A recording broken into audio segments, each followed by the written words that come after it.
Dan, I've been on this set so many times, and I've never experienced it with everybody in the hall. Yeah. It's a great atmosphere, isn't it? It is. It's a really great atmosphere. And tell us what exactly is going on. This scene basically is the start of the battle, essentially. Harry sneaks into the Great Hall, and I'm just sort of standing there being quiet, and then I reveal myself to Snape, and then we have a bit of a row, and then a huge fight breaks out between McGonagall and Alan Rickman, which is great, with Maggie and Alan Rickman, which is great fun. At that point, you've just emerged in front of all the students, and they're all quite excited to see you because their hero has come back. Absolutely, it is the hero. The hero enters. It is that. It's, you know, and it should be a really exciting moment, especially because I've got some great action movie lines in this scene. Give me some. Which are, it seems because Snape has been kind of going on about how they have put exhaustive defensive strategies in place to stop Harry from coming in. So my line is, it seems, despite your exhaustive defensive strategies, you still have a bit of a security problem, Headmaster. Turn round, doors open, cavalry comes in, turn back, and I'm afraid it's quite extensive. It's great, you know? You know, I won't be playing action heroes forever, and so you really have to enjoy it when you get those kind of Indiana Jones moment the lines. Big blockbuster line. Right, why That's not? the line you're going to live by. Absolutely. But then we feel the air gets colder, and suddenly we feel, or I feel it first, the presence of Voldemort in the room. And then I hear Sian, who's playing Maisie, our young girl, scream. And I rush over to see where the scream's coming from, and then I find myself in the middle of the room. At this point, Voldemort is talking to all the students in their heads. Not actually in the room, actually inside each individual student's head, giving this speech. Give me Harry Potter. I think the words he uses, no magical blood will be spilt if you give me Harry Potter. And so then the room sort of all looks around at me like, are we gonna let you die? What are you waiting for? Someone grab him! I mean, this is the first time you really feel like the battle is beginning. The suits of armour come to life and they help with the attack, and the ghosts, and there's this kind of unite, like all of Hogwarts comes together and against Voldemort. So it's a really epic battle. Get inside! Take cover! A significant chunk of the film is taken up with this epic battle. It takes place all over Hogwarts. And I've always wondered how they do it, how they take the words off the page and turn it into stuff like this.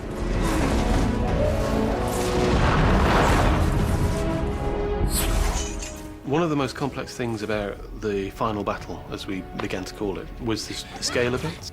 So in order to prep and design the shots that David wanted, we have to do a lot of what we call pre-visualization, where we build simplified models of the environments, create lots of characters and extras, and then we plan and animate large amounts of the sequences so that we can design the action and the things that we're calling virtual, which in this case was everything outside the courtyard of the school. So that included hundreds of Death Eaters, the giants, the spiders, the Dementors, the CG creatures. The process to pre-visualise such a large amount of work took over 9 months. It was nearly a year's worth of work with a small team of about 5 people. It looks extravagant because we're having to animate the whole sequence, but it's basically a really useful tool for everyone to understand what's going to happen and prep and plan and then shoot the necessary elements accordingly.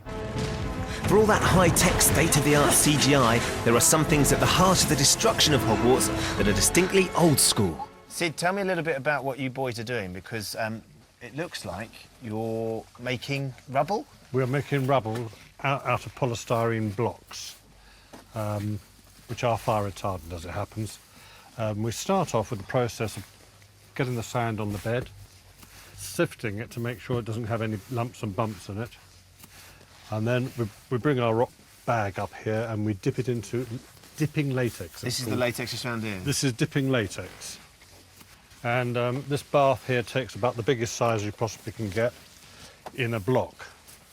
Each side's the drain tank, and when it's ready, as it were, drained off, then we bring it back to the bench and carefully coat it with sand. So, this looks like a great fun process, but why on earth are you doing it?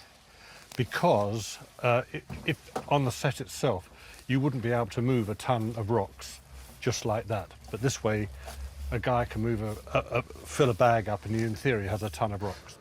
It took the rubble makers 3 months to make 400 tons of fake debris. Then it took 10 people 3 weeks to dress it into the set. I love destroying things. Is there a part of you that gets very satisfied when you think, right, we're going to take something? I mean, how do you go about dismantling this? Is it, I know you don't, this is all careful, but is someone actually got a mallet or a hammer at some point and smashed some of them down? It's not as easy. It's not as easy as that? Well, but because these walls are not solid walls, they're just skins. They're thin plaster skins. I mean, they're that thick. So if you do that, you just put a hole in it? Yeah, you just put a hole in it. The hammer would just go. So this isn't. So all this rubble. This is the. So this is lightweight and manufactured by our proper guys. This is what we've just seen. A little bit of the smaller doing. stuff is real, as you can see, because it's cheaper to get real than. But the bigger stuff is that. The Slytherin sculpture, as you can see, is in there. And but this stuff then is all designed on the drawing board. These profiles, these broken profiles, are designed on the drawing board, and then the carpenters come in and cut them into those very precise shapes according to the drawing. So it's not just some old hammer and some. So have I just picked up something that needs to go back exactly where Yes, please. Yes, the position is marked. Yeah, yeah. The Great Hall was destroyed and rebuilt 3 times during filming.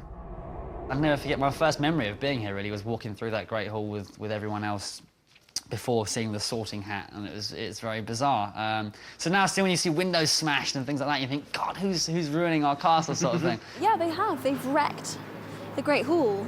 This set's been here for nearly 10 years. There's something quite satisfying. Does that sound really bad?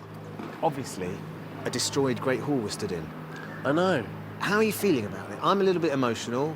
Emma said it was a little bit satisfying, to be honest. Really? I think, yeah. All the hours you've spent in here over the years. I know. It's not the most popular set, I have to say. Why not? Whenever we film in here, it's so hot. Really? And it's always really long scenes, and it's usually filled with food that's been there for like a week. You can't eat. Yeah, exactly, yeah. And so I can understand that a little bit, but yeah, no, it's quite sad seeing it all smashed up, because we've kind of grown up here, so. It's odd. I mean, we just sort of just went on going, who's done this then? Who's been this careless? But, yeah, no, it's bizarre seeing it like that, but equally I wasn't that sad because about 2 weeks later it was redone. Ah, you see, the magic of film. It's fine, really. You get over it quite quickly.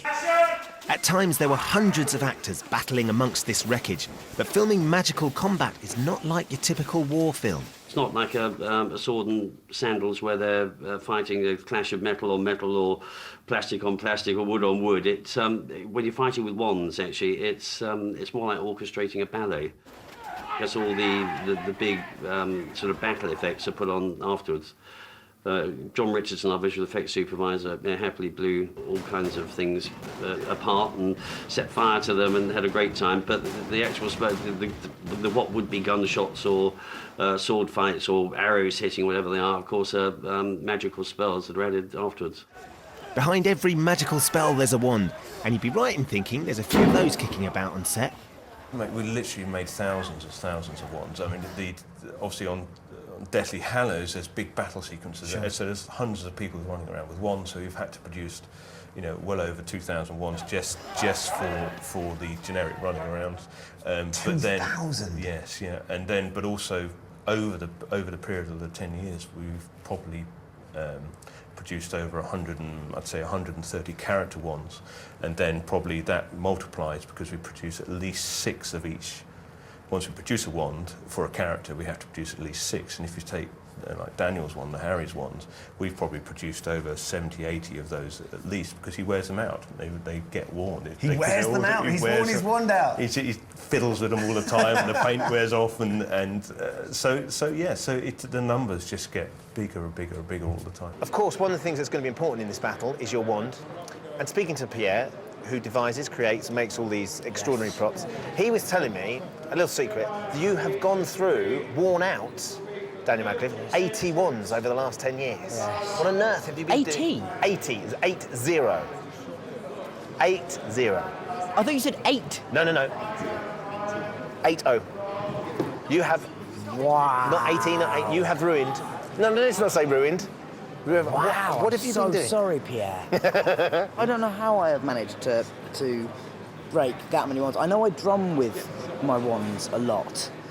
So I bang them against my leg and sort of do some rhythm, you know, and that's when people say things to me like, "Can you drum down?" I said no. He said no, I thought not. That's the kind of time people say that to me. But yeah, so I really don't know. I just feel very bad. You've not been sneaking them off set somehow? I really haven't been. I'm not the person selling them on eBay, I promise. But with all those wands in circulation, it must be pretty hard to keep tabs on them if there are any light-fingered wizards out there. When there's so many people in a scene and everyone has wands, or like the whole scene now that we're doing today, all the crowd, they're all holding wands, and there's people like outside, like literally checking them in and out when they've come off set. It's like they're all numbered and everyone has their wand. It's like a wand check, isn't it? It's crazy. I know. They watch you like hawks. Then you're not allowed to take anything away. As I drove in today, I did see the sign saying we are doing random searches of cars. Yeah. I thought that's because they're coming to an end. Yeah. No, totally. I mean, I'm serious.